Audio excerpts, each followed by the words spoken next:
Selamat pagi semua. Perkenalkan, nama saya Ulina Gultom dengan NPM 2182-20072 dari kelas Agribisnis. Di sini saya akan mempresentasikan mengenai pasar persaingan sempurna. Sebelumnya juga saya telah melakukan survei pasar mengenai pasar persaingan sempurna ini dengan komoditi pertanian, spesifiknya adalah cabai merah. Sebelum kita masuk ke materi, perlu terlebih dahulu kita ketahui apa sih sebenarnya pengertian pasar itu.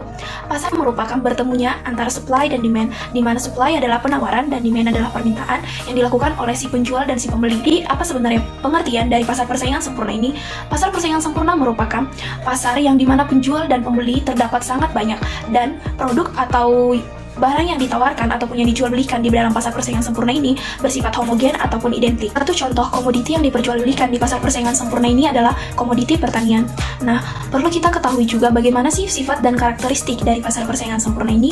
Nah, berikut merupakan survei pasar yang saya lakukan. Pasar yang saya survei ini adalah Pasar Tongging yang berlokasi di Desa Tongging, Kecamatan Melek, Kabupaten Karo. Dan pasar ini merupakan pasar persaingan sempurna. Seperti karakteristik pasar persaingan sempurna dapat dilihat pada pasar ini banyak sekali penjual dan pembeli yang saling berinteraksi. Dan dapat dilihat produk atau barang yang diperjualbelikan dalam pasar ini bersifat homogen, yaitu komoditi pertanian yang salah satunya adalah komoditi cabai merah. Pedagang cabai merah atau produsen cabai merah pada pasar Tongging ini sangat banyak, dan berdasarkan hasil survei yang saya lakukan, cabai merah merupakan salah satu komoditi pertanian yang paling banyak diminati di pasar ini.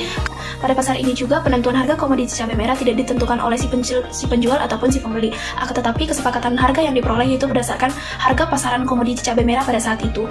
Jadi, setiap produsen yang menjual komoditi cabai merah pada pasar ini menjual di harga yang sama. Dan berdasarkan survei yang saya lakukan, harga komoditi cabai merah pada saat itu berada di kisaran 50.000 per kilo. Dan harga tersebut menurut survei pembeli yang saya lakukan merupakan harga yang cukup mahal, dan mereka sering ketika cabai merah mengalami kenaikan harga, mereka sering menggantinya dengan produk lain. Contohnya itu beralih ke cabai rawit, ke sambal kemasan, sambal cabai bubuk.